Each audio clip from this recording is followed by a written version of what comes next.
Here we are again for another live show.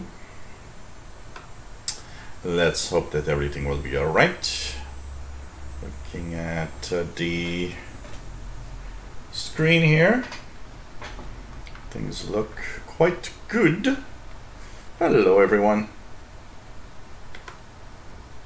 Hello everybody. I hope to have a good show for you today again. And we are set up. Everything seems pretty good. Hello everybody. And nice to have all of you here. This is a live tech show number 89. And we are September 19th, 2017. This is a show about technology. This is a show about just, talking about the news and the tech world and answering some questions. And of course, there's a great chat room for those that can join in. And hope that you enjoyed today's show. So already at show number 89, pretty amazing how time flies. And for my drink, because somebody will ask me, I have flavored water. No alcohol in here. I'm playing it safe. I'll have something on Thursday for the Windows Insider show. And for the radio shows also this weekend. So nice to have you all around here. Pretty cool to see everybody here. And here we are in a hot, warm, summer-like September. About 80 Fahrenheit today, 27, 28 Celsius. Quite amazing temperatures for this time of year. And we'll take it as we can because, one day it's going to get cold and we're going to have snow and winter will be here. Hey everybody in the chat room, Alex Tuttle, C4DZ, nice to have you here. Cycler39, Tim Robinson, Josh Kinder, Jerry Davis, Bobby Burgess, Albert Zappa, The Vaults. Nice to have everybody here and pretty cool to have all of you. If I missed anyone, say hello please. And Josh Kinder, Jerry Davis, everybody. Hello there. Okay, first things first, let's take the keyboard. Let's take the keyboard. And yes, I did get a haircut, absolutely. Hey, Douglas Elliott, Tina Mitchell, hey there. And I did get a little haircut, absolutely. So it's part of looking good. Gotta look good for my fans. And nice to have all of you here. Of course, donations, I have to talk about it a little bit because they are keeping me alive. So with the help of your donations, of course, that's what is helping me out a lot. And just really been helpful. You got no idea, guys. So of course, paypal.me/shortwave is one place you can actually send a little something. You also can become a patron at patreon.com/radio in computers. It's a little tricky on the Patreon side, so maybe just be careful. And you know what, paypal.me/shortwave, that works fine. It's great. And we are of course keeping you up to date with everything, and hope you enjoy the shows. And I'm once again kind of going out a little bit to people that have never donated before and that love what I do. When I think about it, it's a great cause. If you like the shows that I do, the videos that I take time to do, it's very, very helpful for me and very, very cool. So nice to have everybody here. Roger Jr., hey there, nice to have you on board also. And we'll start up with their little news items. Okay, CCleaner. Hey, CCleaner. That's something that is very interesting. So, of course, what makes this even more interesting, I gotta say, is the fact that Avast bought Piriform a while back. So you'd think that a company that prides itself on security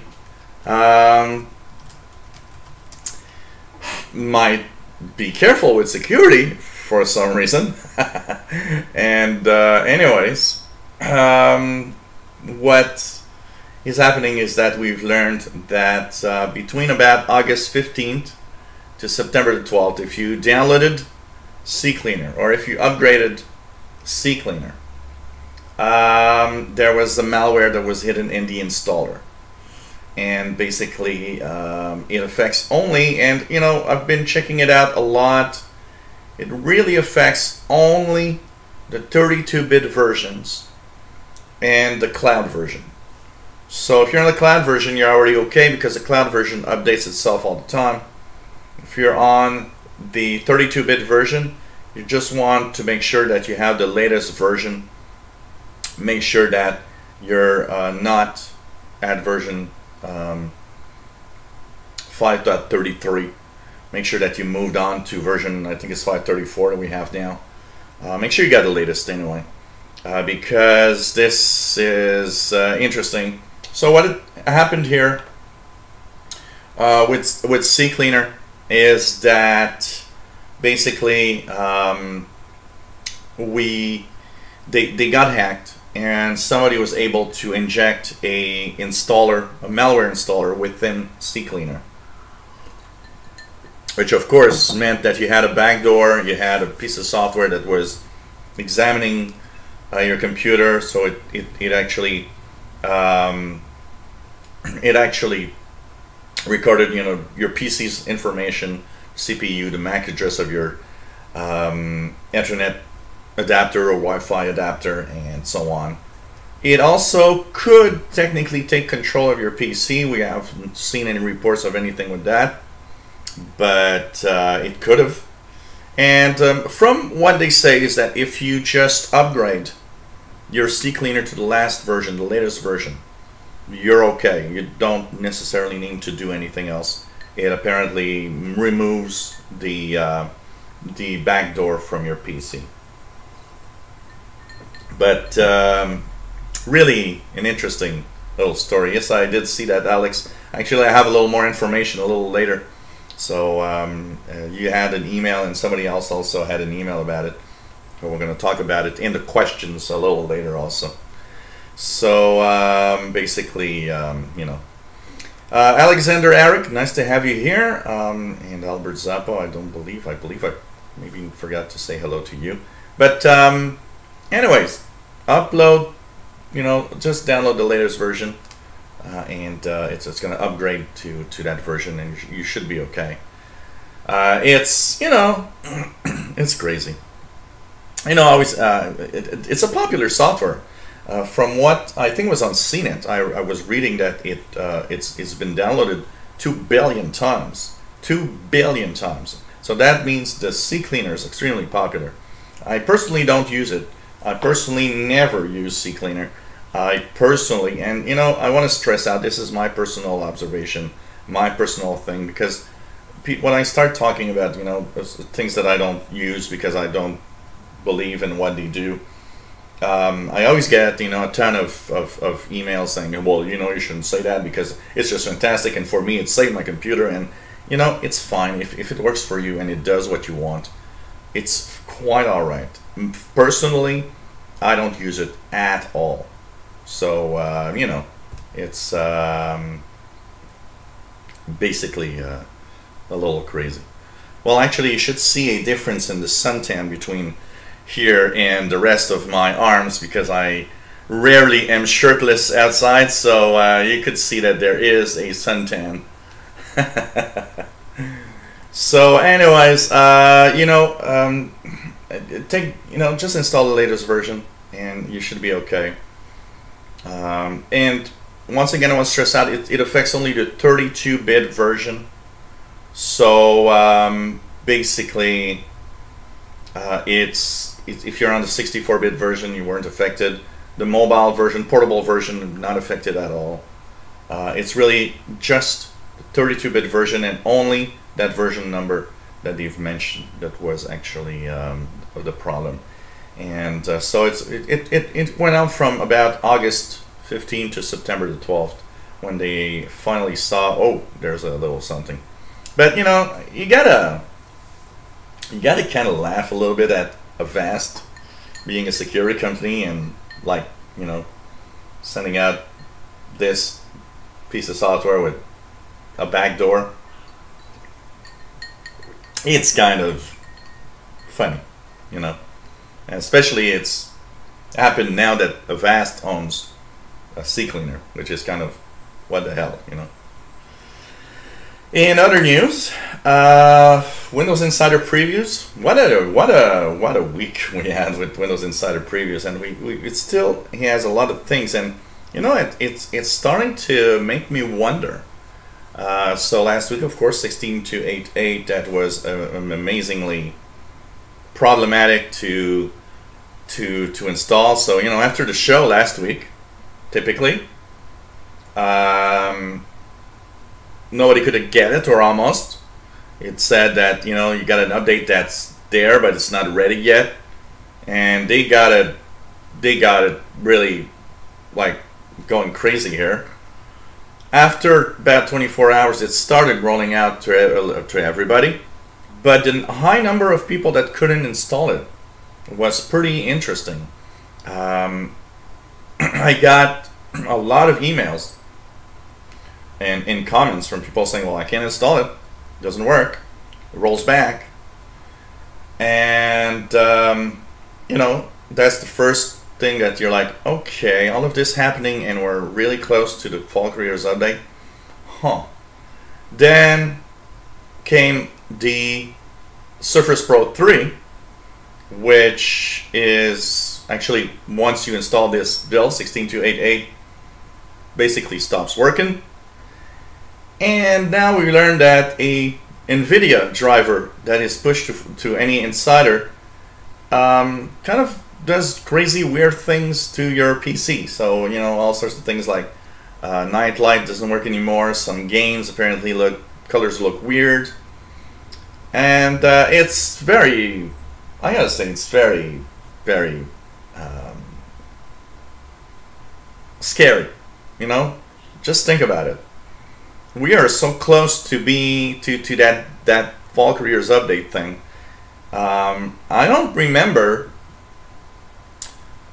you know, the builds of the Creators Update or the builds of the Anniversary Update as close as they were to their release. There was so many problems. It's like, what the hell is that? And you know, it gives me another thing that I want to talk about, and it's what we've talked about all along, is the fact that there should not be forced upgrades to drivers. Never.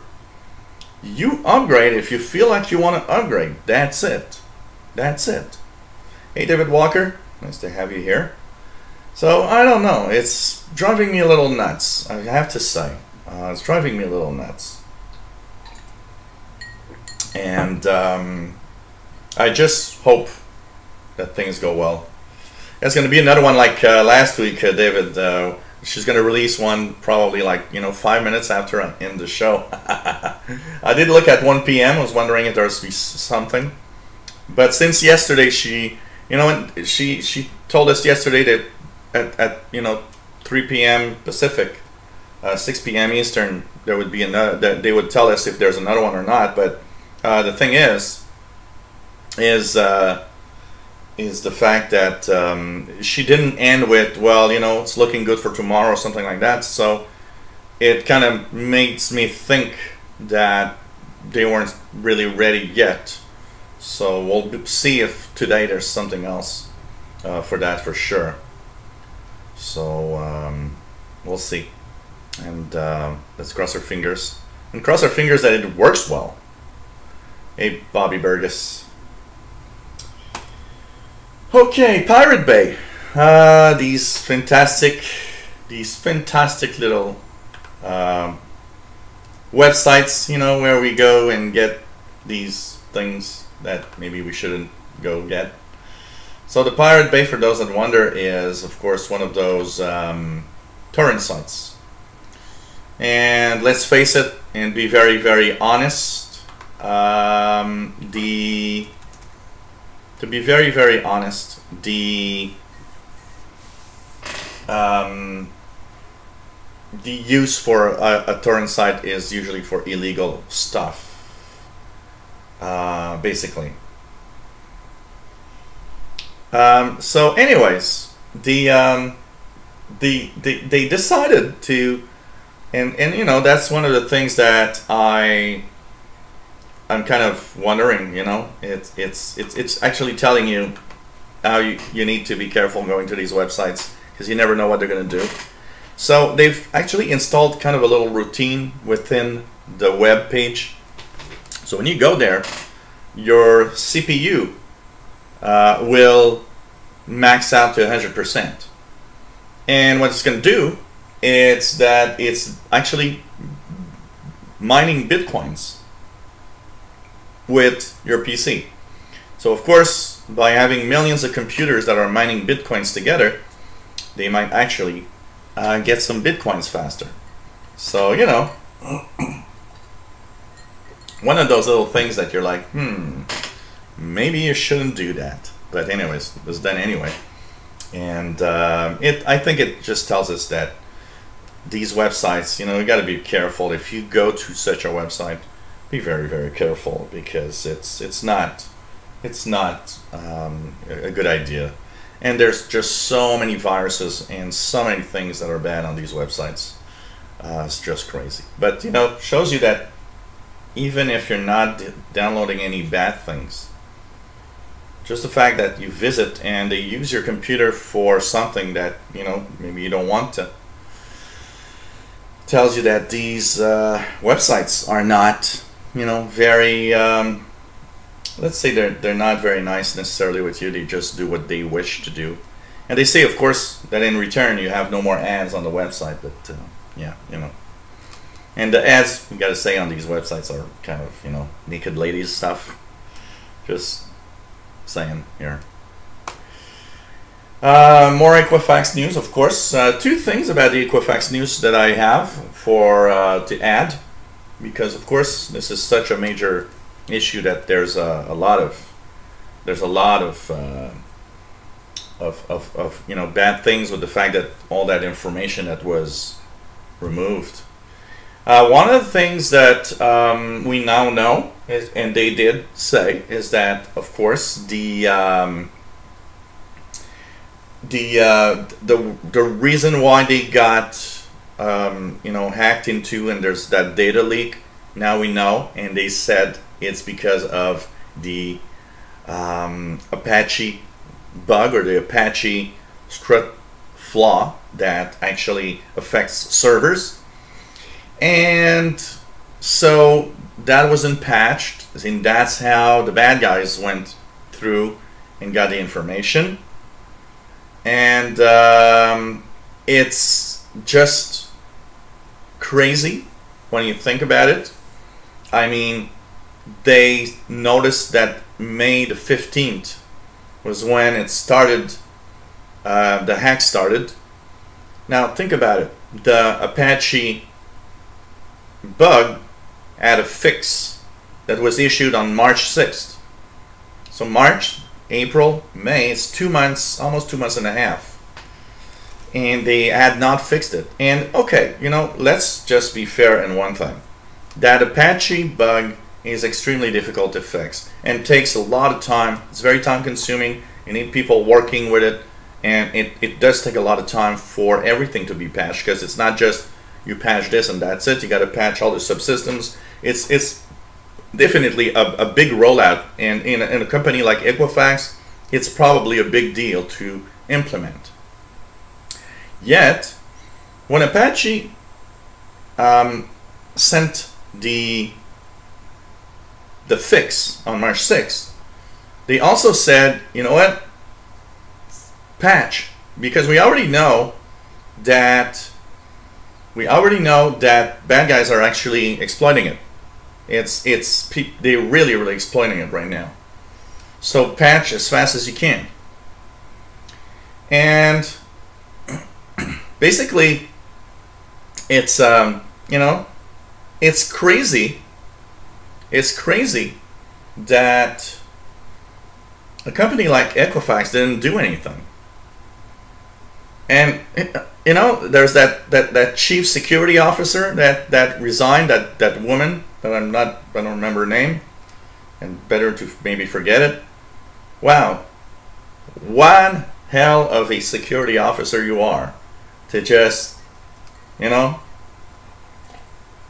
Of course, she resigned because she doesn't want to have all the badass stuff coming with the fact that, you know, hey, you're the chief security officer, and look what happened. It's crazy. Also, be careful, guys, because they're starting to have online, and anybody watching this afterwards, they're starting to have online scams.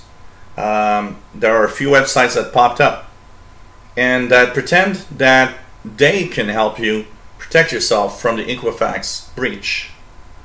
And of course, they ask for an amount of money to keep you safe. Ain't true. There's no company that can keep you safe. Do not pay for that. It's a scam. And there's going to be more and more of these scams showing up. Remember, there's going to be scams about people that will know a lot of details about you. You know, one of the things that makes it easy for a bad guy to scam you is to basically, you know, is to basically know that when somebody calls you up and has so much details about your life, we tend to start thinking, well, okay, he knows a lot, he must be an official guy or something. And there's going to be a lot of scams with this. There's going to be, you know, IRS scams. They're going to call you up and say, hey, you haven't paid your taxes or whatever. There's going to be also the IRS scams where somebody that has all your details, they can actually, you know, file a income tax report in your name with false information that will actually make a refund to you. Well, actually to them. And then you're in trouble because they come back after a few months saying, hey, we issued a refund, but no, you're not allowed. So, you know, there's a lot of bad things that can happen here. Be very careful. There will be people calling you up or emailing you with personal information saying, you know, it's going to be, you owe us money. You owe us money and we're going to, you know, go and seize your house or something because you haven't paid. All with every personal little details that they have about you. So be very, very alert and make sure that you treat this at the highest level. If you're one of those that's been scammed, make sure that you are proactive and that you check your stuff regularly because it's just crazy. Just crazy. Okay. Facebook wants to be nice and really nice. Hey there, Miss Lady Catherine. Nice to have you here. Always nice to have everybody here, by the way. So,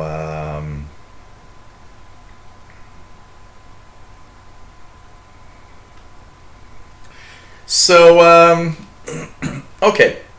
There's, of course, the information that Facebook had, you know, we talked about last week, probably had tons of ads that were from very weird sources that are all Russian and that were there to influence the output of the output of the elections in the United States. Up to what point it did have an effect, I don't know. You know, it's hard to say. Some people say it had no impact. Some people say it had a huge impact. I guess it depends on what side you are on.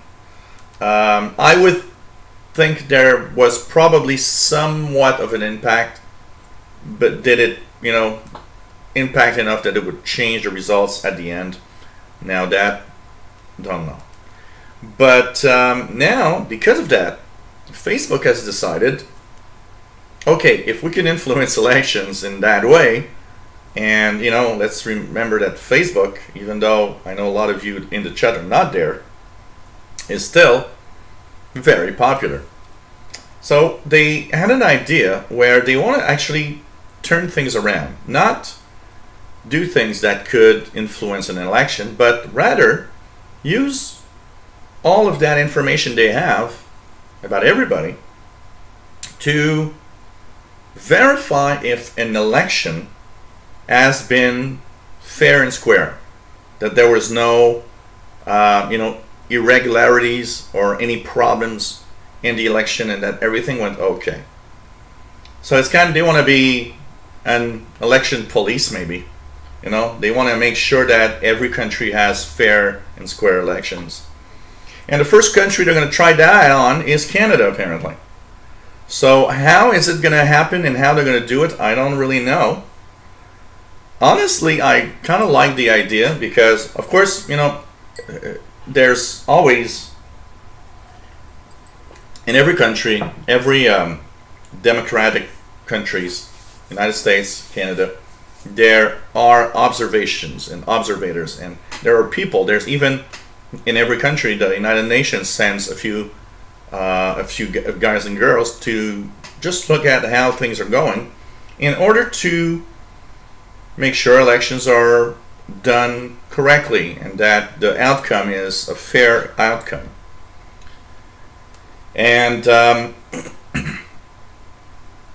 I think that if be it Facebook or anything else, any service or any online company that would like to maybe add its own voice to the verification of, is the results in the elections, are they fair and square? Well, why not? Why not? The only thing I don't want is companies that will interfere with that. I don't want to have big companies that are going to say, hey, you got to vote for this because we're going to move out of the country, or you're going to vote for that because for some reason they're going to make more money. I don't want to have an influence of any company in an election. I think there shouldn't. Unfortunately, there is, and everybody pretty much knows there are. But thing is, I don't know. It's going to be interesting to see what they do and how they can do it. But I think it could be cool, and I don't know why they chose Canada first. Maybe for some reason it's easier here. I don't know. But it is going to be interesting. It is going to be interesting to see. Well, Blueborn attack. Blueborn attack, once again, we talked about it a little bit last week. I think it's worth talking about it again because more and more people, and especially security experts, are just saying, you know what? Turn off that Bluetooth from your device. Extremely important. Make sure that the Bluetooth is turned off if you don't use it ever. And that's part of the basic security for me. I don't use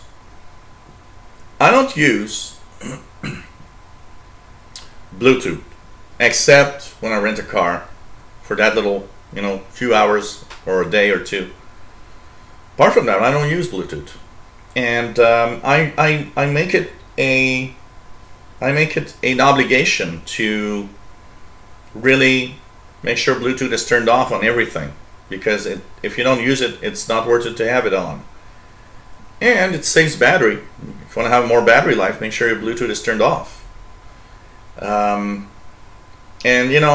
it's one of the biggest problems with this is the fact that we're not really sure what is fixed and what is not.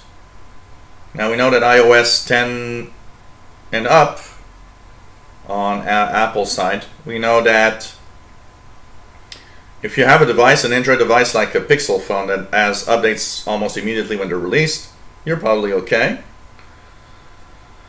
Now we know that Windows is okay because they fixed it with the last patch Tuesday. But mostly on Android, we're not really sure what is not fixed. We have no idea. It's very complicated.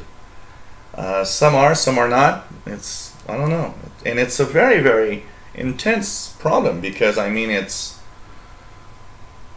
people can do whatever they want. They connect to your Bluetooth without you even noticing, and they do what they want, which is crazy. So my take on this is turn off Bluetooth, especially if you don't use it. Just leave it off. I think it's the best thing you can do. Safari, very interesting article, or a set of articles that I've read with you know, Apple is implementing a new ad tracking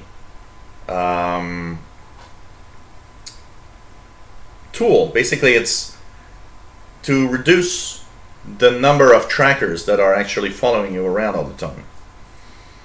Now, it's not they're removing ad tracking. They're not at all. They're just lowering what ad trackers can do on the Safari browser. And you know what? Okay, advertisers are going crazy because, of course, the more they can track us, the more they can advertise stuff to us. The thing is, I kind of like the fact that you know, I wish Google Chrome would do that, or Microsoft Edge. Why not? Why not lower the amount of trackers? And I mean, you don't need that much information about me to give me ads that I will like. And there's so many trackers in a website. If you've ever used Ghostery to verify, you'll see that there are trackers, tons of trackers. And it gets to a point where it's almost scary. I mean, why are there so many? Why are there so many tracking of all sorts within each web page that you go through? I find that almost a breach of my own privacy. So basically, I think it's okay that they just lower the amount of tracking being done. So basically, it's the best thing that you can do is to lower the amount of tracking that's being done. Of course, not stop. I don't want necessarily to have a stop on all the tracking because, you know, like I always say, some people sometimes tell me, well, you know, I do a search and then when I go on Facebook, I've got ads for that specific thing. And I tell them that I don't care about that. Because personally, I'd rather have ads about things that are interesting to me than ads about something I will never buy and I really don't care about. So for that, I have no problem with that. It's okay.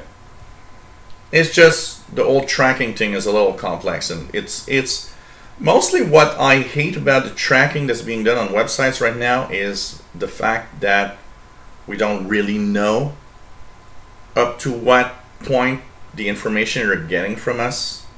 We don't really know what's tracking us, and it's kind of crazy. So you know, it's okay that you can sell me, you know, a computer thing because I've seen an ad about something I want to buy, a new router, whatever. You know, when I was shopping, my router started having, you know, and specific models too that I was shopping, and started having, oh, you know, Amazon has this price on this router that you were looking at. Well, that's not how it's said, but the ad does say, oh, well, that router is on sale on Amazon at this price right now. I kind of like that because, you know, if I didn't buy it yet, I like the fact that you can just kind of, you know, see, oh, well, okay, that it's on sale at that place, you know. It's kind of a little bit what happened with, you know, when I bought my microwave. I was looking at microwaves and was looking at different deals online, and I got an ad from Walmart, you know, things like that. So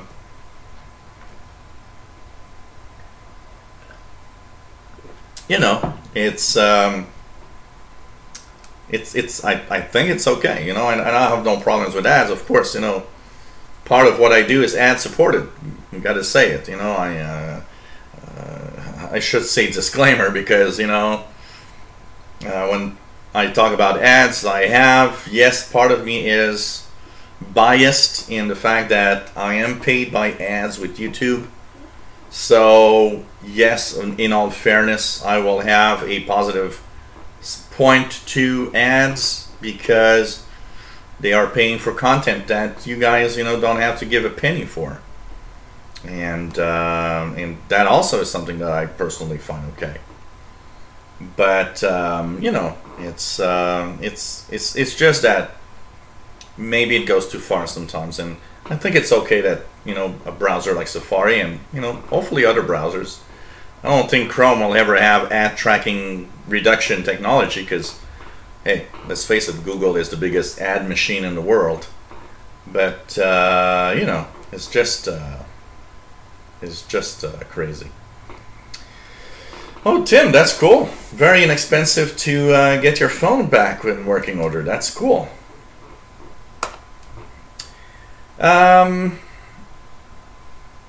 Android. And of course, the famous Google Play Store. Once again, I can't believe it's like I've almost never seen a week going by without some apps getting to the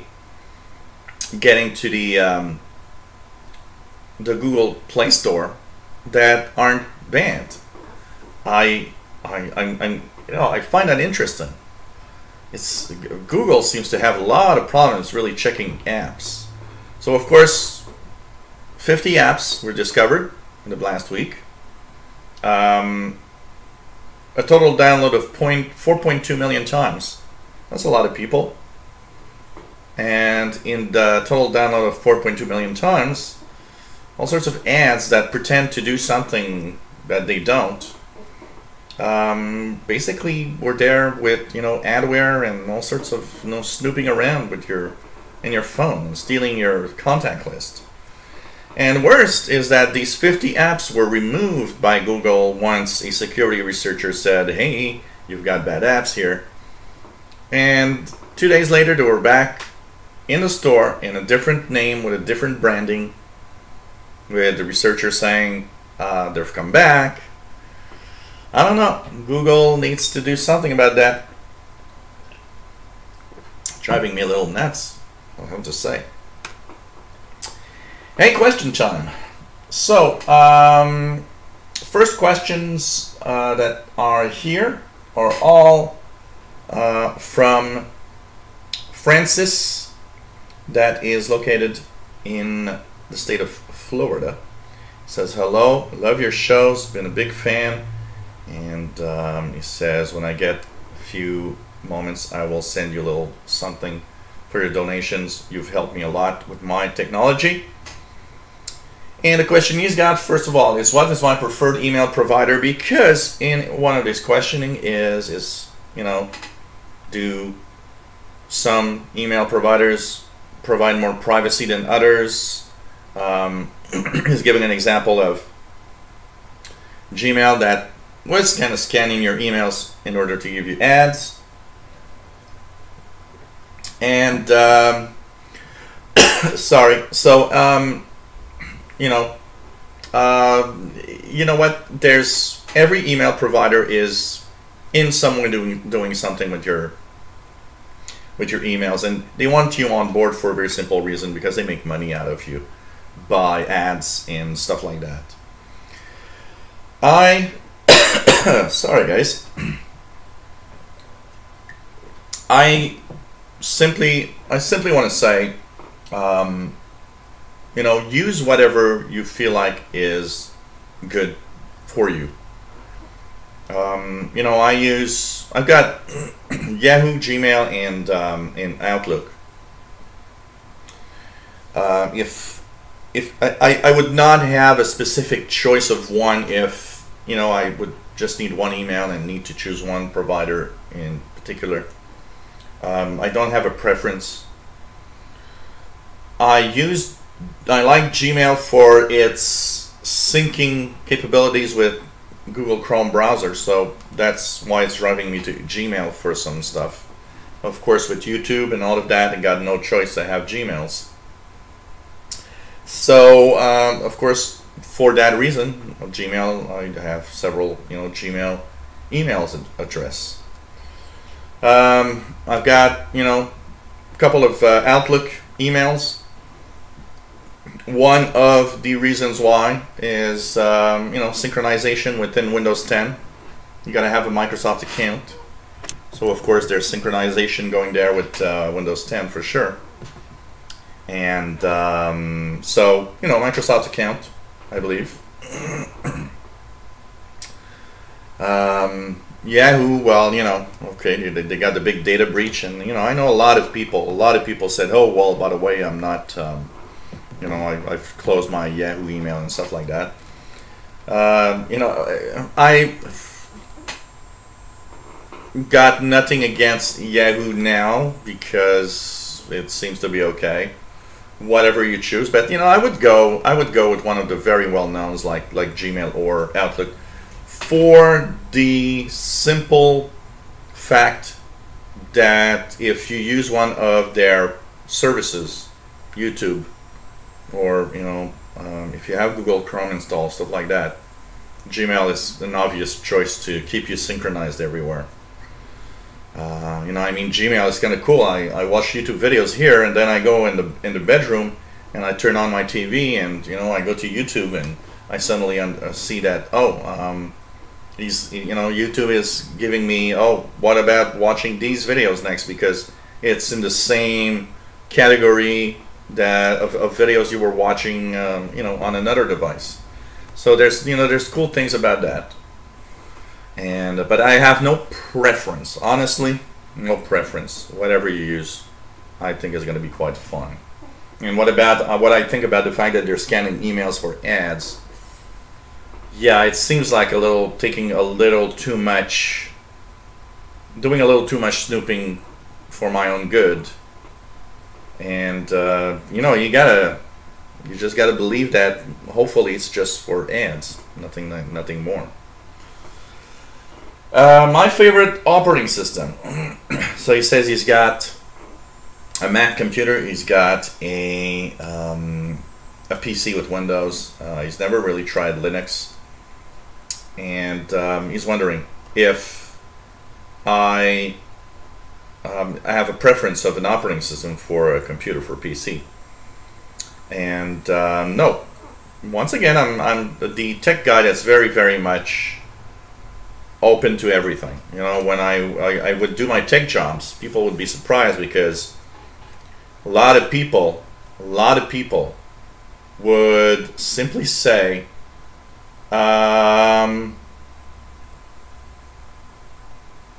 basically,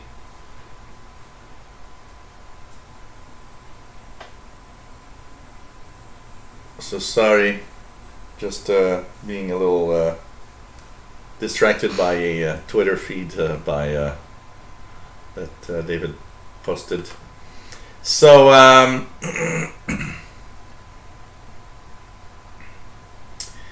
so okay, okay. So anyways, let's just go back here. Operating systems for me. Yeah, anything insider build for today probably. So there's a good chance maybe a little later we'll have something. Probably 5 minutes after I end the show as usual. So okay, as when I went to fix computers everywhere, I would just, people would be amazed when I would say, hey, do you like Mac or you like Windows, or you're like, and I was always like, I'm smack in the middle. I don't like one over the other. I find every operating system has its positive and negative points. Every operating system has some cool features that others don't. But I gotta just say that there's nothing in there. There's nothing in there that will say, I'll use this instead of that. I'm not that kind of tech guy. And that always amazes a lot of people because they're always saying, hey, what's, happening? You know, you're a tech guy. You should love Linux or Macs or whatever. And you know, of course, everybody has biased opinions on this. Hey, Kirk Weber, nice to have you here. Says I had a Hotmail account for years. You know, and basically, and thanks for the donation, Tim. Much appreciated. So basically, you know, I don't have anything bad to say about anything of operating systems. Whatever you use is fine. What I mostly want to say is, do not believe because you are using something else in Windows you are more secure. Because that is what a lot of people think, and it is a false, you know, a bad way of thinking. You are not more secure. It all has to do with what you do personally, and not the operating system that you're using. Okay, so your Mac is still not upgraded, but you want to know what's the solution, because you've got Office 2011 and you say that you actually noticed that you are, if you want to upgrade eventually to, of course, Mac OS High Sierra, the latest version of Mac OS for Mac computers, you've actually heard that Office 2011 will stop working. Is that true? And what should I do? Well, if you're in a very recent one, okay, there's a few things.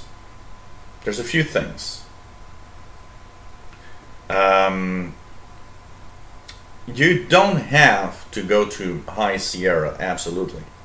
If you're on 10.12 right now, for example, which is Sierra, you're okay. You don't have to upgrade to High Sierra. There's, you know, I don't see that much of a difference anyways in different upgrades of Mac versions. So if you're using Office 2011, well, you know, you can just stay at 10.12 Sierra. But that said, remember one thing. This fall, I believe it's in October or November, Microsoft Office 2011 for Mac will not be supported anymore. That means into 2018, you'll be vulnerable to attacks or malware that could be using flaws in Microsoft Office. So just remember that. Now, I don't know how big of a user you are of Mac software, of Microsoft Office. If it's really for just personal things, you can replace that with probably like LibreOffice, which has a Mac version that works fine, has an equivalent for Word, Excel, and PowerPoint. Might actually do the job for you. It's free. It's just going to work with, you know, High Sierra 10.13 if you want to upgrade. So it all has to do with whatever you're going to be doing in the future, basically. And that's all up to you. But remember, still, Microsoft Office 2011 will not be supported after October or November this year. You'll kind of be, you know, a little bit in the security problem zone there, depending who and how you get your documents. Of course, if it's because you just do your own little documents yourself, it might be okay. It's mostly a problem if you share documents with other people. And finally, you say replacement battery for your Dell laptop. Where should you go? You say that you've seen really low priced batteries on eBay. What do you think? Okay, I've bought dozens of batteries for laptops. And one of the things that I would probably say is not to buy the cheap batteries you see on eBay. The price is, you know, often like, you know, a third of the price of the original battery. Well, 90% of those batteries are just crap and won't work well. You know, they'll have 4 or 5 charges and then whoops, stop charging, or they're not going to hold their charge very long, stuff like that. So my recommendation is to buy original batteries. It's much better. Now, you might have original batteries a little cheaper than the manufacturer, but you know, a good battery will usually be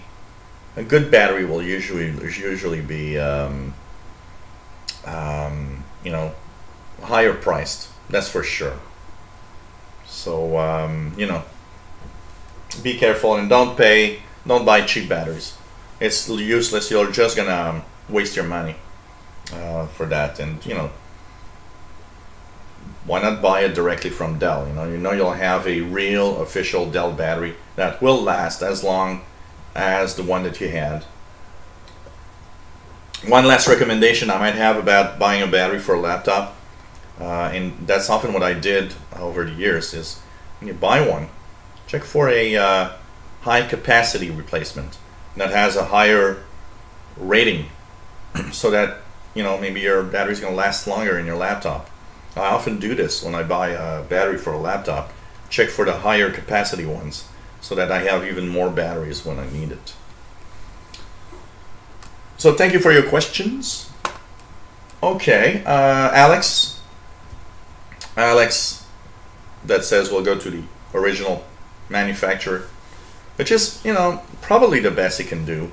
It's, you know, I bought a lot of cheap batteries on eBay, and you know, they're not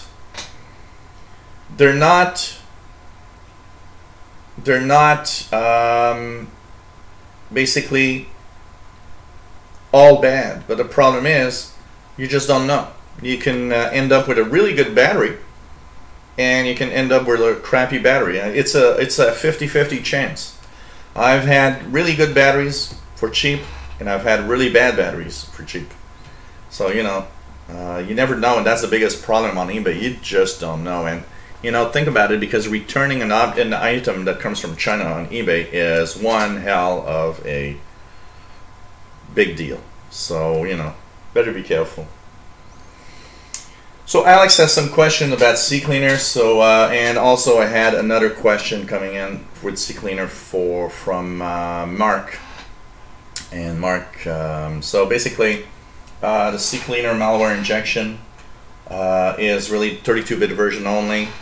It's a really specific versions only that were issued between August 15th and September 12th.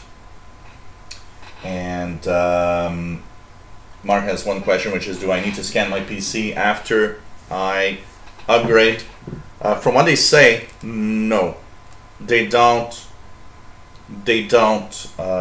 recommend that you do that, because when you install the latest version, it also removes, or you know, the backdoor is not there anymore. So there's no problem for that. And so you don't need to scan, but of course, you know, a scan doesn't hurt, like, well, malware bites or stuff like that. How can this happen? Well, it's very simple. Some hack somewhere.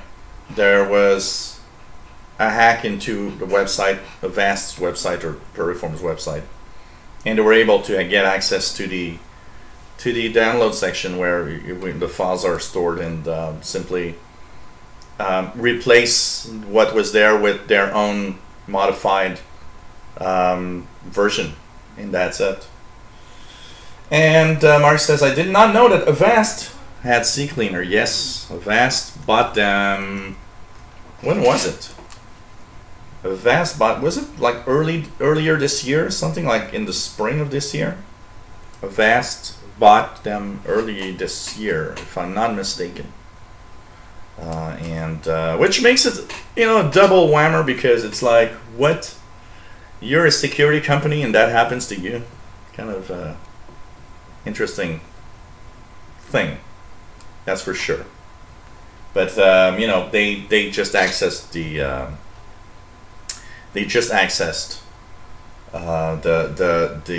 hacked into, and they replaced it, and that's pretty. So you know. Yes, Alex, they have said that CCleaner will, because one of the things that people were scared, by the way, was that, you know, in these times of having an antivirus that also annoys you about too many things, basically people were scared that it would be integrated into some version of Avast maybe. But Avast did say, nope, we are committed to keeping CCleaner a separate and its own little program. So they are not supposed to change anything, and it's still supposed to be the same CCleaner in the future. So that's what they say. Enoch Nevdal, nice to have you here. Always nice to have familiar people. Pretty cool.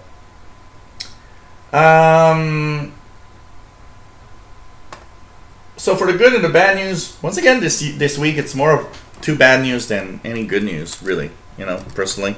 The first one is about the Electronics Frontier Foundation that is removing itself from the World Wide Web Consortium.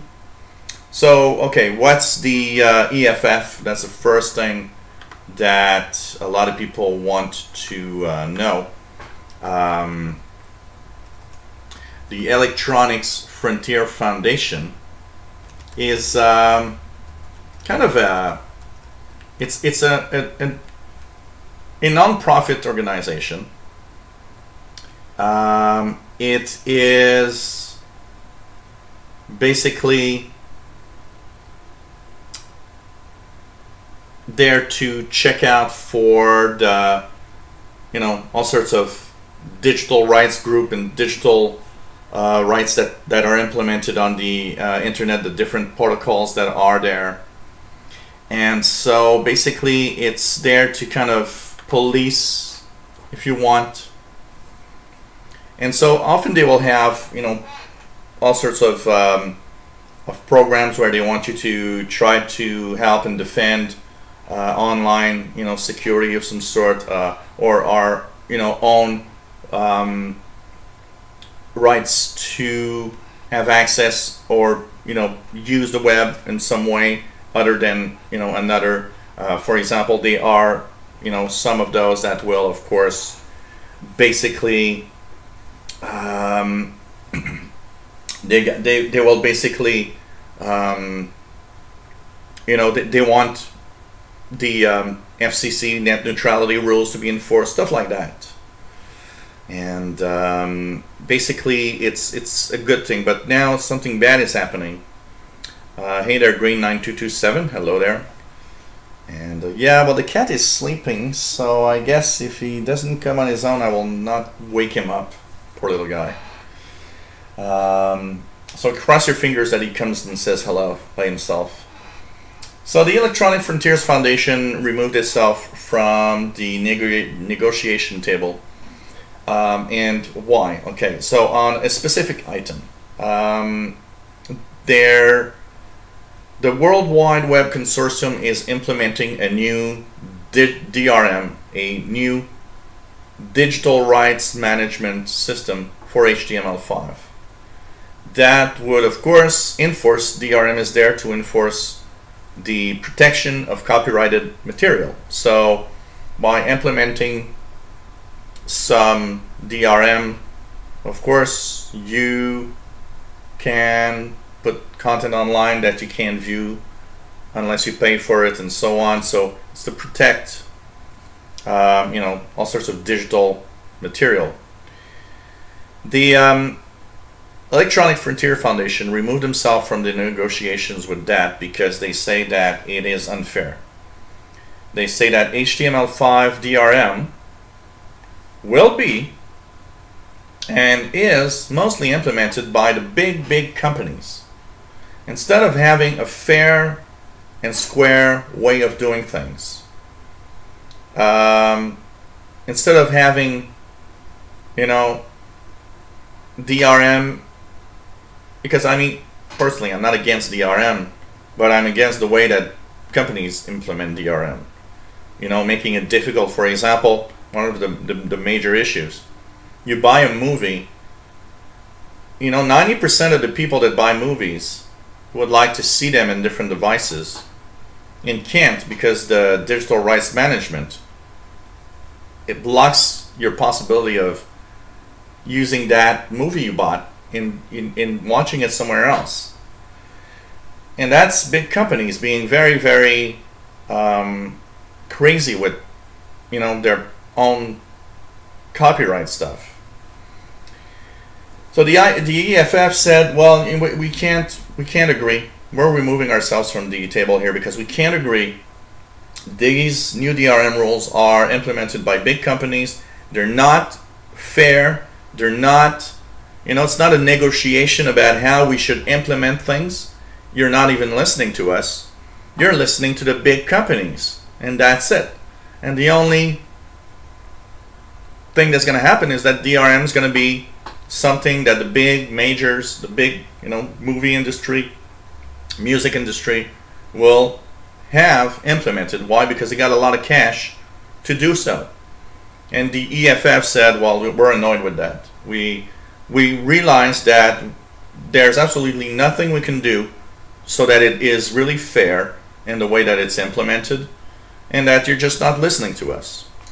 So that's kind of a sad news, because that means, once again, our rights are baffled by big companies that have tons of cash, and it's really, really crazy, really, really crazy.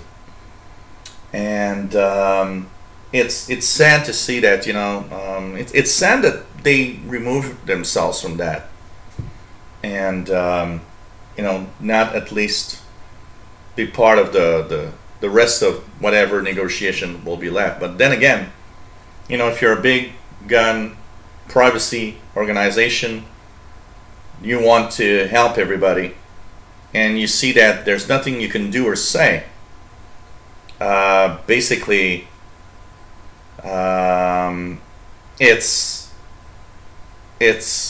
just crazy. Our rights are baffled here. And try to remind me. Well, I'll take a note about it here. Just put it here. I'll just put a note here. So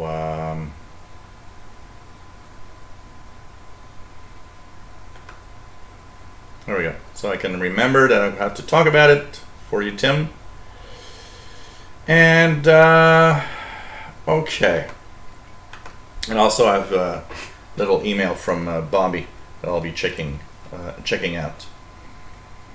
So see ya, Alex. Always nice to have you on board, by the way. Nick Navdal says the good with encrypted media extensions is that we get rid of stuff like proprietary plugins such as Flash and Silverlight.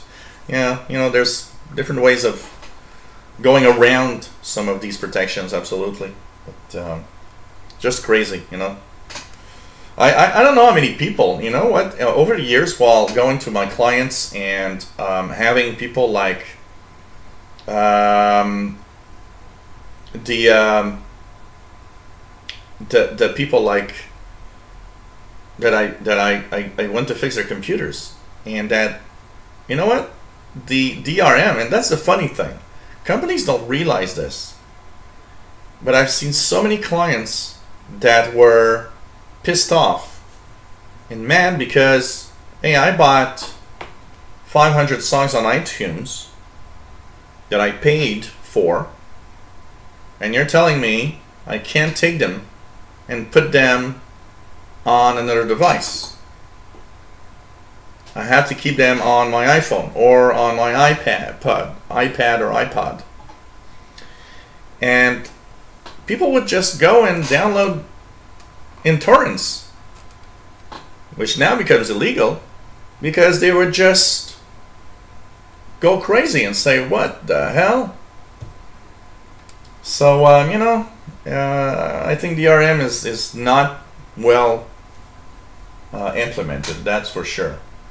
And it all has to do with companies being just crazy. So, Well, you know what? The worst, Tim says, I bought tons of albums on CDs. Surely I already bought the license. You know what? that's the problem with these companies. No, you have not. These companies have want you to pay every time there's a new format of some sort. You know, I downloaded pretty much all of my albums that I have here on CD or on vinyl on torrents, honestly. Why? Because I'm sorry, but I already have the original.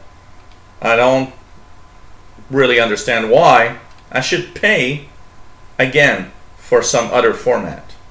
I'm sorry. I did my share. You know, there's some albums I've paid so many times.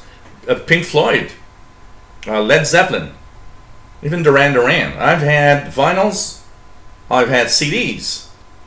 I paid twice, and sometimes 3 times for the album. I mean, it's crazy, really crazy. So, you know. Yeah, now it's more relaxed, like you've mentioned, Enoch Nevdal.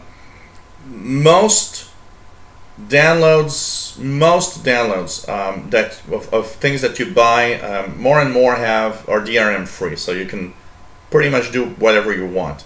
They'll have some form of sometimes some form of protection in. Well, can you enter, you know, just your email so we can see if you are allowed to play it? But it's more open than it used to, for sure. So, you know, but no, unfortunately, when you buy a format, you have not paid for the license. You've paid for the right to use that format, and that's it.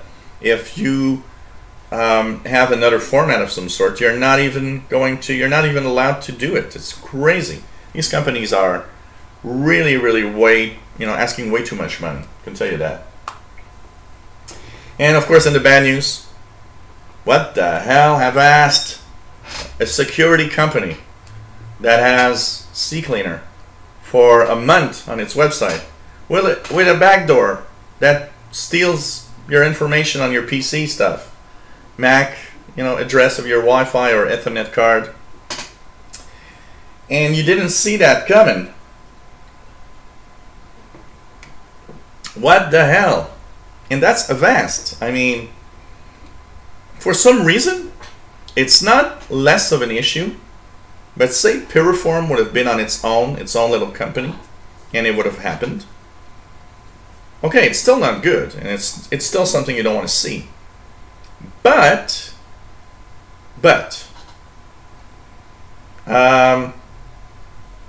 Avast owning CCleaner, and that happened. That is one hell of a security company. Way to go, Avast. You guys are great. Oh, God. Hey, you're watching the Live Tech Show number 89. We're September 19th, 2017. Hope you enjoyed the show. And basically, what else do we have here? One email from Bobby says, Bobby Burgess, so remember that my ZTE Z5 II did not have USB host. I found out that I have USB accessory, which also acts as a USB host. Can I still plug my OTG, which is a cable, the special cable, and use my RTL SDR with USB accessory, or it needs the USB host as well? I believe you can use your RTL SDR with that. I wouldn't be surprised that it will be okay. That's what I think. That's what I think. But yeah, I understand that it could be a little, I mean, that ZTE phone, does it have a what is it? It's some kind of a mini micro USB, or is it a USB-C adapter, or some weird adapter, or it's just like a regular, like really mini USB plug in there? It's kind of interesting, but I think it would work. I think it would work. You just have to. But the problem you'll have is that it needs to be powered. So I don't know if that's an issue, because it might need to be powered somehow. But then again, if it has it's kind of a USB controller. USB micro, yeah. Try it out. I think it is. Try it out. You know. So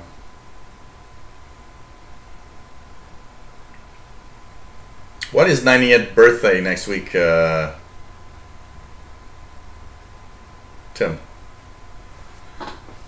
Oh, 90th. Okay, for the show.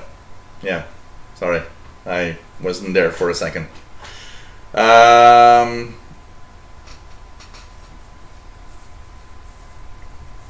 Yeah, you know, David, it drives me crazy when Donna Stockard doesn't post for more like 12, 10 hours, 12 hours. It drives me nuts. It totally drives me nuts, I gotta say. Okay, Andromeda. Tim Robinson wants to learn a little more about Andromeda. Well,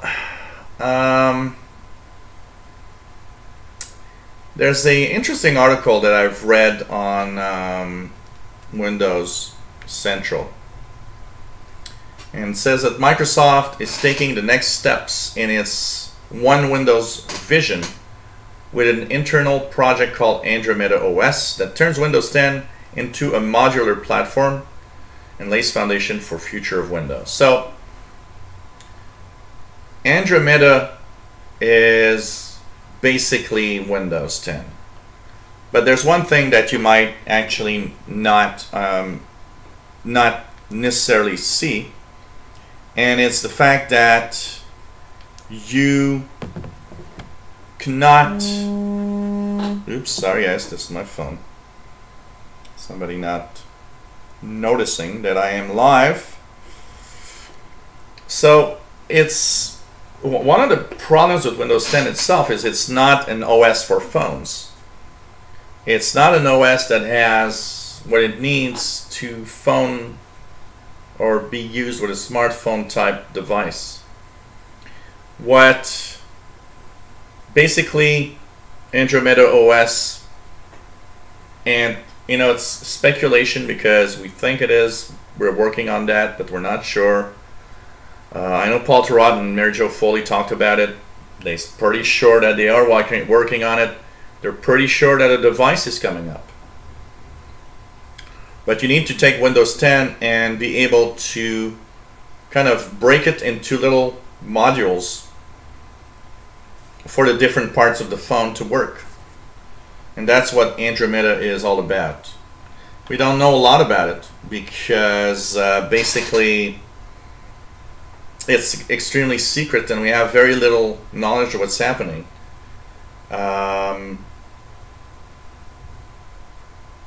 One of the things that also some people are saying is that Andromeda OS will kind of be the future of everything mobile for Windows, and would power a lot of things, not just phones, smartwatches, tablets. It's kind of a common base of Windows itself, and it will, because it's a basic, it's at the basics of a version of Windows 10, it will work and integrate well with Windows, as well as with the devices that will need that. So the ultimate goal is to make Windows 10 more flexible also, because one of the things we know is that, from what I hear, the Andromeda part will also be within our Windows 10 operating systems on our PCs. So there will be variations of all of this, and it's all going to be, once again, based on a common ground that will be used with everything they want to do for the future. So I don't know, it's going to be interesting. From what I've also heard is that it can make in the long run, it would make Windows maybe smaller than it is now. Instead of, because the problem with Windows is how, it's big. It's even Windows 10, even though Windows 10 is smaller at the core and better and more efficient in how the code is done than Windows 7, it's still a big beast. And for that to work on smaller devices, it needs to be smaller. So we'll see. We already have something called one core right now that is a kind of a universal thing. But Andromeda wants to kind of remove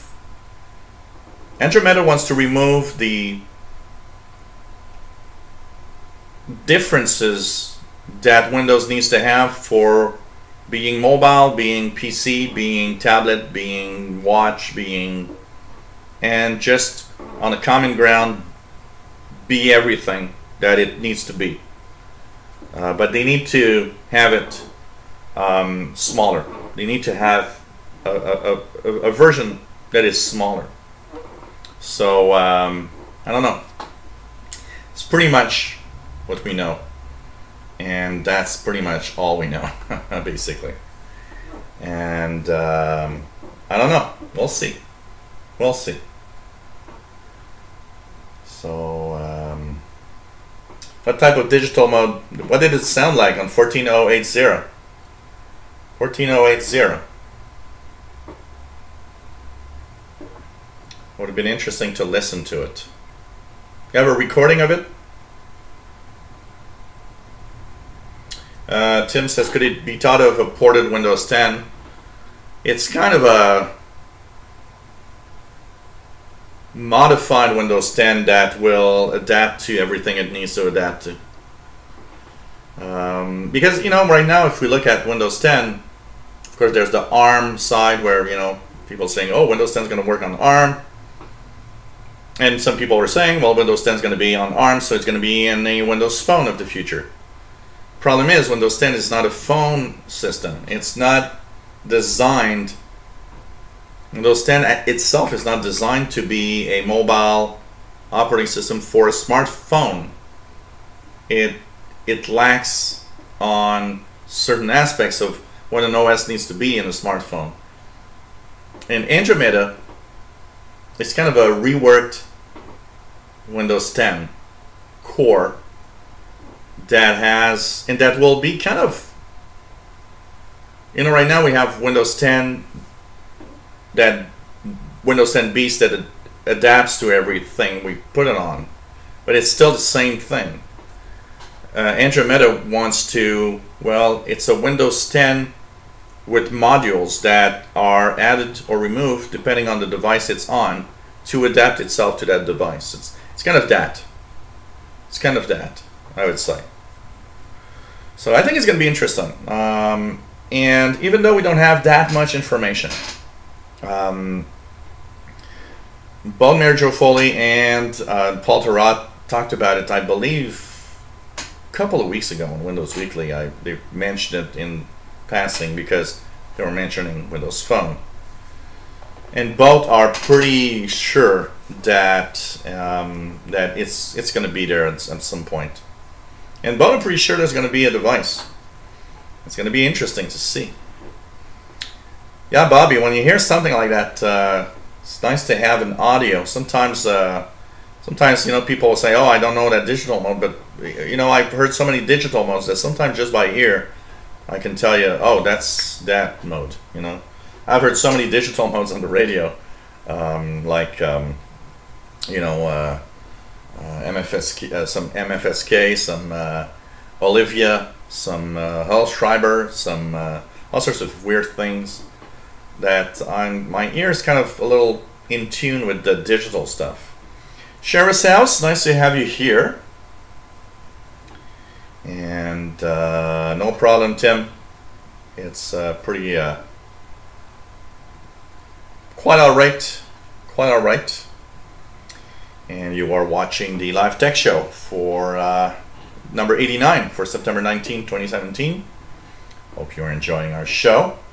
Any last minute questions, comments, anything?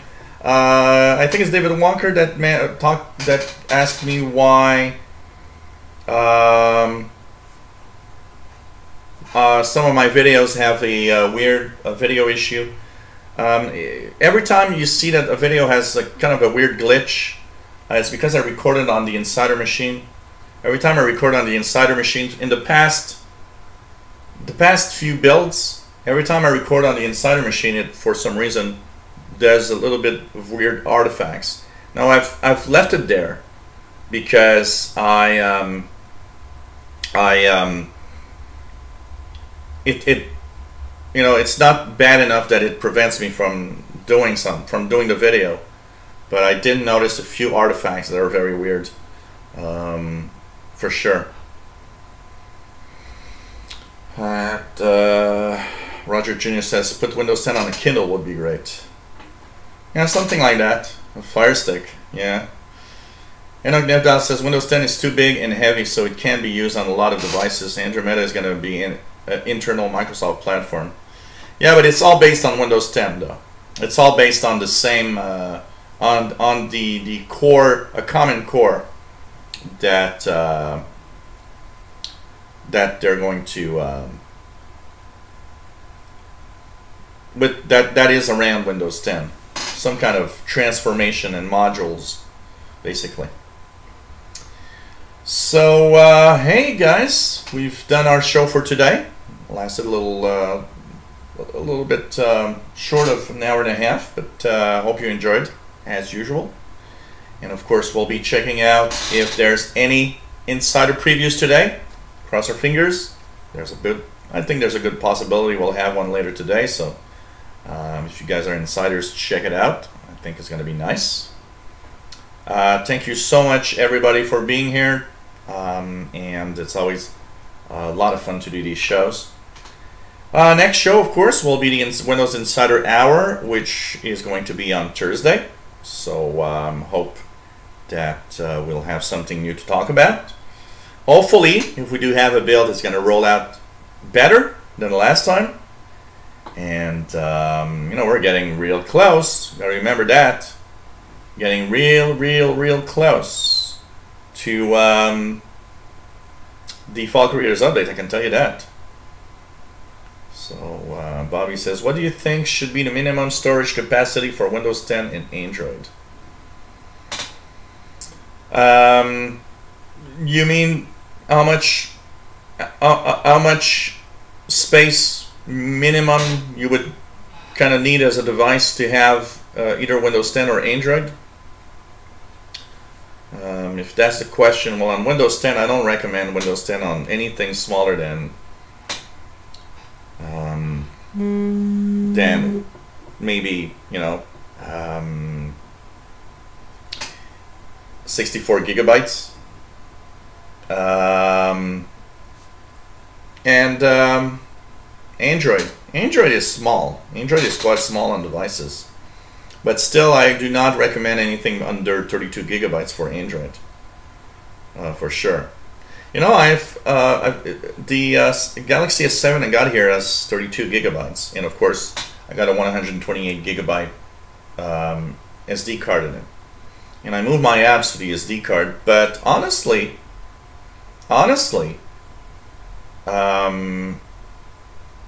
it works surprisingly well with 32 gigabytes. So I'd say if you have at least 32 gigabytes, you're not that bad actually on Android. But if we talk about Android, a tablet or a phone, I would put the minimum at 64 gigabytes. That is a reasonable minimum. And for Windows, I'd put the minimum at 128 gigabytes. Because Windows has one thing that is a big problem.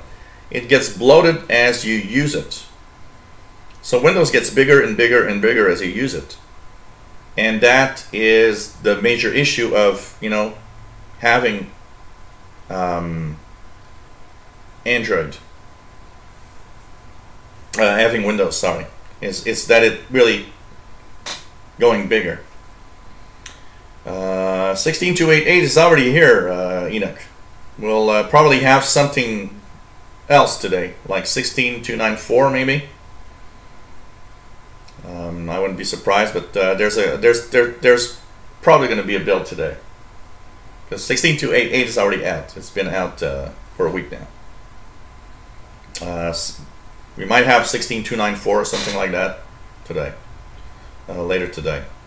But Android, Bobby, is smaller than Windows. That is already something that is easy to see. Android is much smaller than Windows on any devices. So I'm going to say goodbye. Take care. Amy and Lady Catherine loves you all for sure, and always nice to see everybody here. So Windows Insider Hour on Thursday. There will be my famous satellite show on Friday. There was no electricity last Friday. I was unable to do it.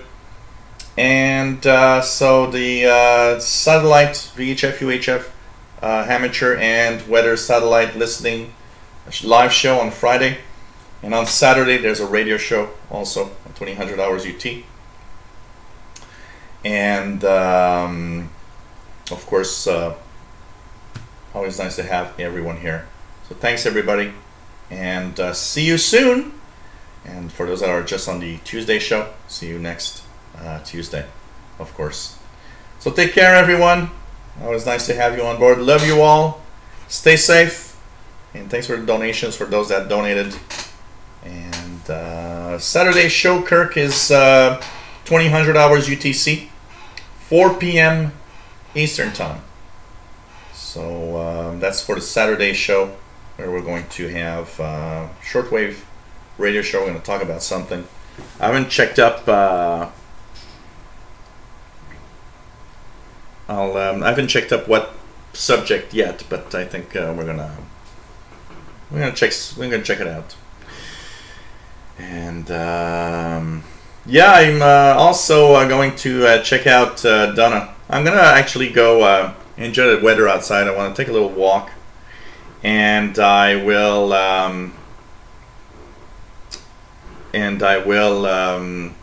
I'll check the Twitter feed on my phone from time to time to see if she announces anything, so I can actually quickly come back and make sure that I announce there's a new build ready for everyone. So take care everybody. Love you all. Stay safe.